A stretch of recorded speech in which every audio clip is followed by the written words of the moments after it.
Hello Paul. Congrats. Kau itu nak kau ha? Kaloi ho Damdei mission bolom hon phone hin bol hizo. Tu ni kolai chai pikinan hungong. Tu chung council exam pass zo se college in felicitation e bol pe ucho. Wow, hello Paul. Nang PC zat na mua. College pass percentage izal ham.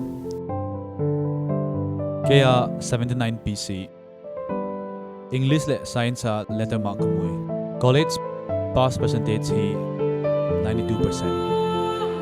Eho Damdei college hi. Pass percentage hoy momong chala na. Iti hoy dadi.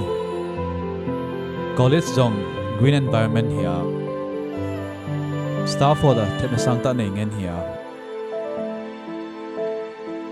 College infrastructure hi banga hoi hi. Pass percentage iti name di.